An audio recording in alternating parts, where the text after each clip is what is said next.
Assalamu alaikum. This is Zainab Fahmy, and today we will study the sigmoid colon, their arterial supply, structure, lymphatic drainage, nerve supply, and relations most importantly. ठीक है, तो ये हम अब sigmoid colon और rectum क्यों पढ़ रहे हैं, क्योंकि हमने तो ये abdomen में भी पढ़े थे, लेकिन इनको हम यहाँ पे इसलिए पढ़ रहे हैं क्योंकि ये false pelvis का भी पार्ट है। इनका जो पार्ट आता है वो false pelvis में भी आता है और मेनली ये false pelvis भी ही अराइज करते हैं। ठीक है, तो हम इनको यहाँ पे डिटेल में पढ़ते हैं। ठीक है, तो सिग्मोइड कोलॉन से स्टार्ट कर लेते हैं। सिग्मोइड कोलॉन क्या होता है? बेसिकली ये आपके लार्ज इंटेस्टाइन का पार्ट है। ठीक है, it is a part of your large intestine. ठीक है, और जब अगर ये आपकी डिसेंडिंग कोलॉन है, ठीक है, तो ये डिसेंडिंग कोलॉन जब पेल्विस के लेवल पे आती है तो ये ऐसे एस शेप लूप बना देती है। ठीक है, और इस एस शेप लूप को हम कहते हैं सिग्मोइड कोलॉन। ठीक है, तो what is sigmoid colon? It is a part of the large intestine. Continuation होती है ये, कॉन्टिन्यूएशन होती है ऑफ द डिसेंडिंग कोलॉन। ठीक है, और एस शेप लूप होती है, और ये S shape loop at the level of S3 rectum में कन्वर्ट हो जाती है। ठीक है, तो S3 के बाद ये at S3 continues as rectum। ठीक हो गया। लेंथ वगैरह इसकी 25 to 38 सेंटीमीटर होती है। फिर अच्छा हाँ, जो सेगमॉइड कोलोन होता है ना, इसको एक फैन शेप मेजेंट्री भी कवर कर रही होती है। फैन शेप मेजेंट्री होती है इसकी, जिसको हम लोग कहते हैं सिग्मॉइड मीजोकोलॉन। ठीक है, और ये इसको पोस्टीरियर एब्डोमिनल वॉल के साथ कनेक्ट कर रही होती है। ये पोस्टीरियर एब्डोमिनल वॉल कह लें या पोस्टीरियर पेल्विक वॉल कह लें। ठीक है, जो आपके जहन में आता। सही हो गया। और अच्छा, ये हमने इसका बेसिक ओवरऑल स्ट्रक्चर पढ़ लिया। इसकी जो चीज़ें हैं उसमें कोई ख़ास बात नहीं है। ठीक है, रिलेशंस अगर हमने इसके देखने हैं तो रिलेशंस इसके कुछ इस तरह हैं कि जो अगर हम बात करें, हम इस तरह देख लेते हैं डायग्राम पर से। ठीक है, ये अभी हमने इसकी डायग्राम देखी। ठीक है, तो जो ये डायग्राम है ना, इसमें आप देखें ये है हमारे पास, ये जो ब्लू में नजर आ रहा है ना, ये हमारे पास बेसिकली सिग्मॉइड कोलॉन है।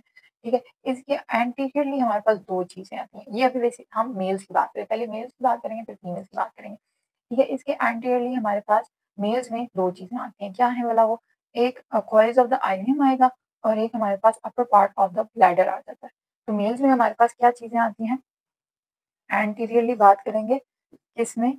मेल्स में। ठीक है, तो इसमें हमारे पास क्या दो चीजें आती हैं? वो आती हैं कॉइल्स ऑफ आइलियम। ठीक है, दूसरा हमारे पास आ जाता है अपर पार्ट ऑफ ब्लैडर। ठीक है, और यही अगर हम लोग मेल्स में पोस्टीरियरली बात कर लें तो हमारे पास क्या है? इसके पोस्टीरियरली हमारे पास क्या है? सिर्फ एक चीज है। हम देखें पोस्टीरियरली सिर्फ एक चीज है, ये बड़ी सी रेक्टम आ जाती है। ठीक है, यही सिग्मॉइड कोलॉन S3 के लेवल पे कंटिन्यू होती है एज अ रेक्टम। तो वो रेक्टम ऐसे कर्व करके पीछे इसके आ जाती है, तो पीछे इसके क्या आ जाएगा? रेक्टम आ जाएगी। सही हो गया। तो ये हमने बात कर ली मेल्स की। ठीक है, अब हम बात कर लेते हैं फीमेल्स की। ठीक है, तो ये फीमेल्स की डायग्राम है। ठीक है, फीमेल्स में यही हमारे पास जो ब्लू शेप स्ट्रक्चर है वो हमने देखा कि सिग्मॉइड कोलॉन है। सिग्मॉइड कोलॉन के आगे आइलियम है, लेकिन क्योंकि फीमेल्स में हमारे पास यूट्रस होता है तो इसमें अपर पार्ट ऑफ द यूट्रस होगा, ब्लैडर नहीं होगा, क्योंकि ब्लैडर इस यूट्रस के नीचे चला जाता है। तो coils of the ileum and upper part of the uterus, ये इसके एंटीरियर रिलेशन में आ जाएगा। ठीक है, तो क्या आता है इसके एंटीरियर रिलेशन में? अपर part of uterus and coils of ileum. ठीक है, ये हमने किसकी बात की थी? एंटीरियरली फीमेल्स की। ठीक है, और पोस्टीरियरली वही दोनों मेल और फीमेल्स में सेम है कि हमारे पास रेक्टम आ जाता है और रेक्टम से पीछे सैक्रम आ जाता है। ठीक है, तो यहाँ सैक्रम भी आएगा। तो पोस्टीरियरली इधर भी रेक्टम एंड सेक्टम, ये दो चीजें हमारे पास आ जाएंगी। रिलेशन काफी आसान थे, हमने इसकी पढ़ लिया। ठीक है, अब हम इसकी देख लेते हैं। ठीक है, अब हम इसकी देख लेते हैं ब्लड सप्लाई। ठीक है, ब्लड सप्लाई हमने पढ़ी थी सिग्मोइड कोलोन की जो आती है वो एब्डोमिनल का पार्ट है। ठीक है, तो इसकी जो ब्लड सप्लाई होगी वो भी एब्डोमिनल पार्ट से आती है। तो सिग्मोइड ब्रांचेस होती हैं। ठीक है, अब वो सिग्मोइड ब्रांचेस सप्लाई कर रही होती हैं सिग्मोइड कोलोन को। सिग्मोइड ब्रांचेस हैं किसकी? ये होती हैं इंफीरियर मेसेंटेरिक। ठीक है, तो जो इंफीरियर मेसेंटेरिक है, ठीक है, वो देती है सिग्मोइड ब्रांचेस और वो सारी सिग्मोइड कोलोन को सप्लाई करेंगी। इसी के कॉरेस्पॉन्डिंग हमारे पास वेन्स होती हैं।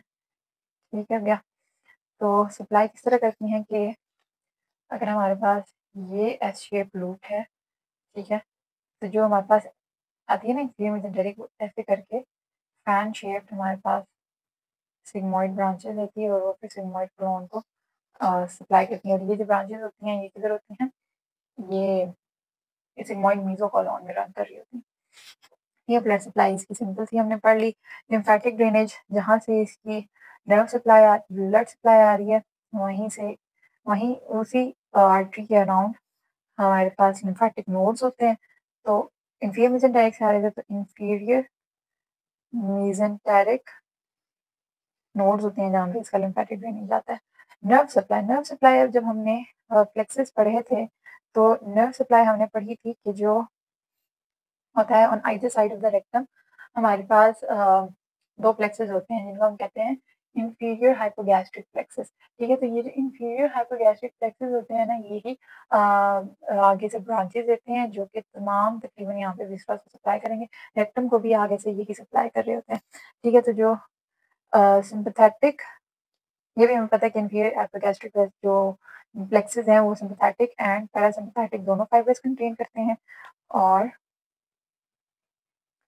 यहाँ से आती हैं हमारे पास ब्रांचेस। अच्छा, ये ब्रांचेस किसकी हैं? इंफीरियर हाइपोगैस्ट्रिक प्लेक्सेस की। ठीक हो गया। अच्छा, अब हम देख लेते हैं रेक्टम का।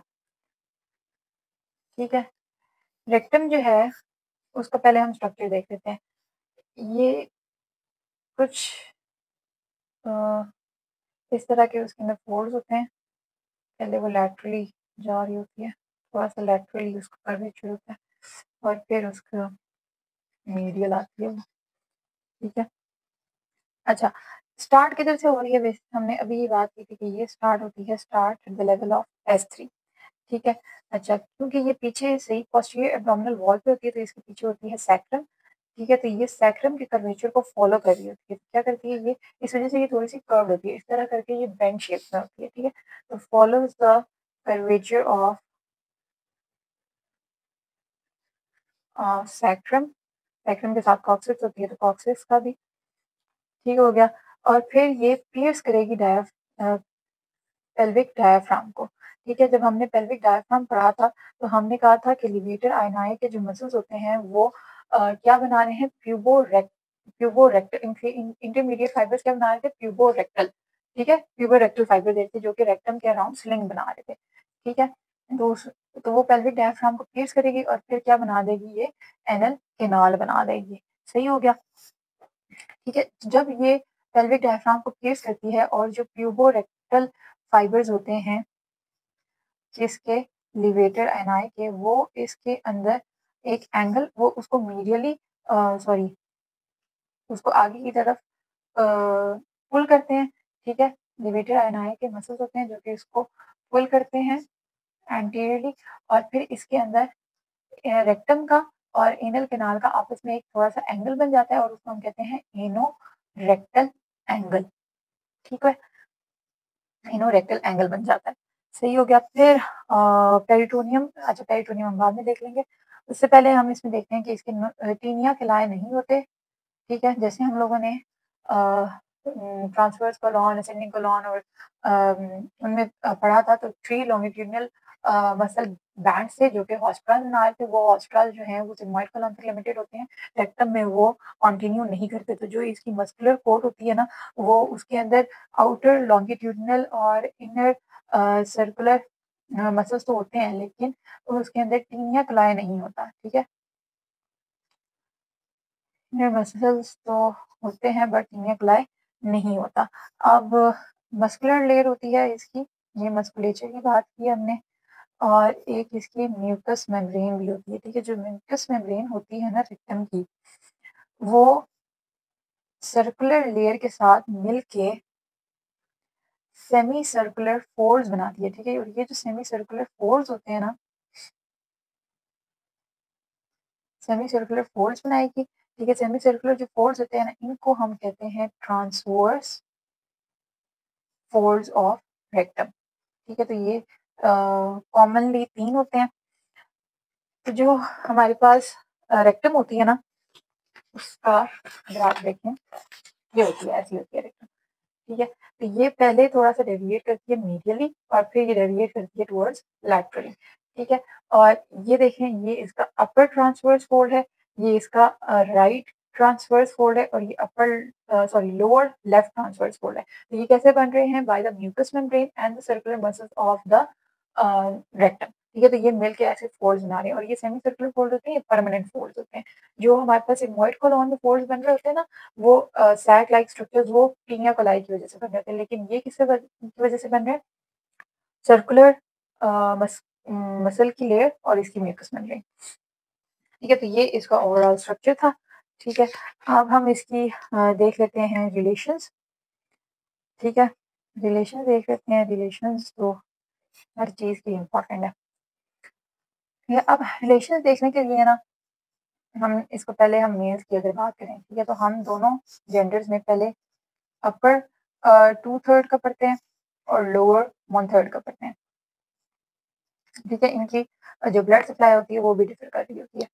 ठीक है, तो जो अपर 2/3 होता है ना, उसमें हमारे पास आता है सिग्मोइड कोलॉन। ठीक है, सिग्मोइड कोलॉन के पोस्टीरियर रिलेशन में अभी हमने रेक्टम भी पढ़ा, तो रेक्टम के एंटीरियर रिलेशन में क्या आ जाएगा? अच्छा, ये अभी हम पढ़ रहे हैं एंटीरियर रिलेशन। ठीक है, सिग्मोइड कोलॉन आ जाएगा। ठीक है, और सिग्मोइड कोलॉन के अलावा क्या आ जाएगा? आई आइलियम की कॉइल्स आ जाती हैं। ठीक है, कॉइल्स ऑफ द आइलियम आ जाएंगी।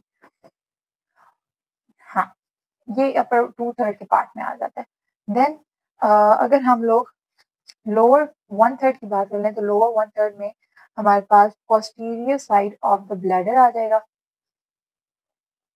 ठीक है, और मेल्स की अगर बात करें, ठीक है, मेल्स की है तो वो वॉस डिफरेंस आता है, सेमिनल वेजिकल्स आती हैं, और प्रोस्टेट ग्लैंड आ जाएगा। ठीक है, तो ये हमारे पास मेल्स में आ जाएगा एंटीरियर रिलेशंस में। और अगर हम लोग इनके पोस्टीरियर रिलेशंस की बात करें, तो हमारे पास 2 ही चीज़ें आती हैं, एक ही चीज़ आती है। ठीक है, और वो है सैक्रम और कॉक्सिक्स। ये बिल्कुल पोस्टीरियरली प्रेजेंट होता है। ठीक है, ये आ जाता है पोस्टीरियरली। फीमेल्स में भी यही होता है। ठीक है, फीमेल्स और मेल्स दोनों में हमारे पास पोस्टीरियरली क्या आ जाएगा? सैक्रम और कॉक्सिक्स। सही हो गया। इसके अलावा अच्छा, इसके अलावा हमारे पास कुछ मसल्स आ जाते हैं। पिरिफॉर्मियस मसल आ जाता है। ऐसा कोई ऑर्गन नहीं होता, बस जाहिर बात है बोन है तो बोन के साथ मसल तो होंगे। पिरिफॉर्मियस मसल आ जाता है, जो पेल्विक डायफ्राम के मसल हैं, लिवेटर एनाई और कॉक्सीजियस, वो मसल्स आ जाते हैं। ठीक है, क्योंकि हमने कहा था कि ये पेल्विक डायफ्राम को pierce करते हैं। पेल्विक डायफ्राम जो होता है ना, वो ऐसे बाउल शेप होता है, तो वो उसको आगे से pierce करेगा तो पीछे उसका कुछ पार्ट आता है। ठीक है, और फिर हमारे पास सिंथेटिक ट्रंक होगा। और कुछ क्या गया? Sacral plexus. ठीक है, सिंथेटिक ट्रंक की बात की तो सैक्रल प्लेक्सस भी आ जाएगा। ये हमारे पास इसके पोस्टीरियर रिलेशन में आता है। ठीक है, अब हम बात कर लेते हैं anterior relations of the females. ठीक है, उसमें क्या है भला के उसके अपर 2/3 की बात करें और लोअर 1/3 की बात करें। ठीक है, तो उसके जो अपर 2/3 है ना, उसमें सिंपल सिग्मोइड कोलॉन और आइलियम की कॉइल्स आ जाती हैं, लेकिन इसके लोअर 1/3 में सिर्फ वजाइना आएगा। सही है, तो अभी हम डायग्राम से देखते हैं कि ये हमने कैसे सारे निकाले हैं। या फिर इसी डायग्राम पे आ जाते हैं। ठीक है, जो रेक्टम है, रेक्टम ये थी, रेक्टम के आगे क्या है हमारे पास सिग्मोइड कोलॉन है और उसके आगे क्या है आइलियम। तो ये सारे यहाँ पे भी कुछ कॉइल जो हैं वो कंटिन्यू करेंगी। इस ये अपर टू थर्ड की बात होगी। अब लोअर टू थर्ड में आप देखो ये ब्लैडर है, सेमिनल वेसिकल्स है, प्रोस्टेट है और इसके साथ वॉल्स डिफरेंस भी यहाँ से जा रही होंगी। तो ये सारे जो हैं हमारे पास स्ट्रक्चर लोअर वन थर्ड में आ जाते हैं। पोस्टीरियरली हमारे पास सैक्रम है, कॉक्सिक्स है। फिर इसके अलावा सैक्रम के साथ ही ऊपर इसके साथ लिम्फेटिक ट्रंक पास कर रही थी हमने, लंबार प्लेक्सस में पढ़ा था जो कि यूनाइट कर देती है। तो कॉक्सिक्स तो वो भी आ जाएगा और लिवेटर एंड आई और ऑक्सीजियस के मसल्स आ जाएंगे, पेरिकॉर्डियस आ जाएगा और इसी सिम्पैथेटिक ट्रंक से सैक्रल प्लेक्सस बन रहा था तो वो आ जाएगा। ठीक है, फिर हम बात कर लेते हैं फीमेल्स की। ठीक है, तो फीमेल्स में भी ये रेक्टम है, रेक्टम के आगे सिग्मोइड कोलॉन और आइलियम की कॉइल्स। ये अपर टू थर्ड की बात हो रही है और लो वन थर्ड में देखिए वजाइना का पार्ट आ रहा है, लेकिन यूट्रस का पार्ट नहीं आ रहा क्योंकि वो आगे चला गया है और बीच में रेक्टो यूट्राइन पाउंस है जिसमें बेसिकली हमारी सिग्मोइड कोलॉन और आइलियम की कॉइल्स पड़ी हैं। ठीक है, पीछे दोनों के जो है वो सेम ही रिलेशन है। ठीक हो गया, अब हम इसकी देख लेते हैं ब्लड सप्लाई। ठीक है, इसकी ब्लड सप्लाई देख लेते हैं। ठीक है, ब्लड सप्लाई क्या है कि हमने इससे पहले भी पढ़ा था, अगर ये पूरी यूट्रस है ठीक है, तो इसकी ब्लड सप्लाई जो अपर पार्ट होता है वो यू सुपीरियर रेक्टल कर रही होती है। ये अपर पार्ट है, ये मिडिल है, ये लोअर है।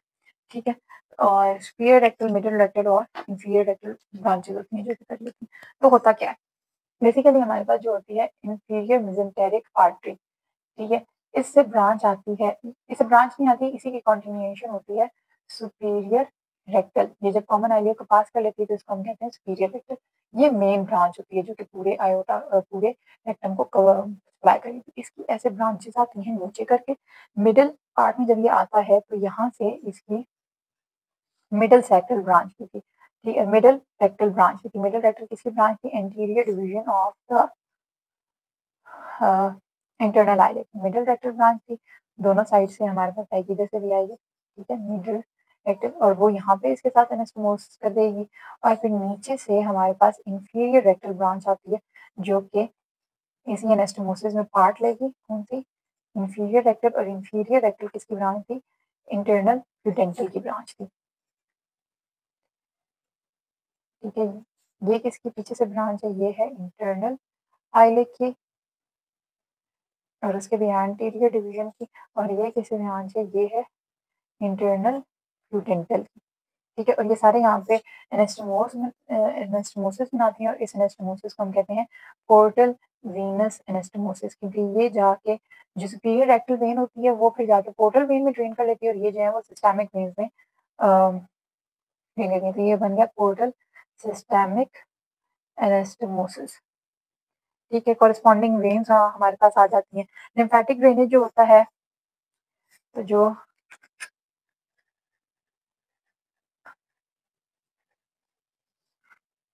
हमारे पास लिम्फेटिक ड्रेनेज है ठीक है, वो अपर जो पार्ट के है वो हमारे पास जाता है पैरारेक्टल में। ठीक है, पैरारेक्टल मीन्स के रेक्टम के साइड पे यहाँ पे हमारे पास लिम्फ नोड्स पड़े होंगे। ठीक है, वो पैरारेक्टल में जाएंगे, पैरारेक्टल से वो चले जाएंगे इंफीरियर मेसेंटेरिक नोड्स में। ठीक हो गया, और जो लोअर रेक्टल हैं वो लिम्फेटिक्स फॉलो करते हैं मीडियल और इंटरनल पेडेंटल को और वो चले जाते हैं इंटरनल आइलिक नोड्स में। ठीक है, नर्व सप्लाई हमने देखी कि वही हमारे पास इंफीरियर हाइपोगैस्ट्रिक प्लेक्सस होता है जहाँ से हमारे पास फोर्थ सिम्पैथेटिक और पैरासिम्पैथेटिक सप्लाई आ रही होती है। ठीक है, लास्टली हमने इसकी देखनी है पेरिटोनियम। पेरिटोनियम आपसे पूछी जा सकती है कि इसको पेरिटोनियम कितने कितने कवर करती है, तो ये हम देखते हैं इस तरह। फिर हम लोग रेक्टम बना लेंगे। Let's suppose this is rectum, ये इसका अपर पार्ट है, ये इसका मिडिल पार्ट है और ये लोअर पार्ट है। अपर पार्ट के एंटीरियरली और लैटरली, ठीक है, ये अपर पार्ट है ना, अपर, मिडिल और लोअर। ठीक है, अपर पार्ट के एंटीरियरली प्लस लैटरल साइड्स में हमारे पास होती है पेरिटोनियम, पोस्टीरियरली नहीं होती। ठीक है, मिडिल पार्ट जो है उसके सिर्फ एंटीरियरली होगी और जो लोअर पार्ट है उसके कहीं पे भी पेरिटोनियम नहीं होती, that is devoid of peritoneum. ठीक है, तो ये आपसे पूछा जा सकता है और ये रेक्टम की एनाटॉमिकल एनाटॉमी थी, ग्रॉस एनाटॉमी थी, और सिग्मॉइड कोलॉन भी आज हमने पढ़ी। So this is all for today. Do let me know if you have any question in the comment section below. अल्लाह हाफिज़।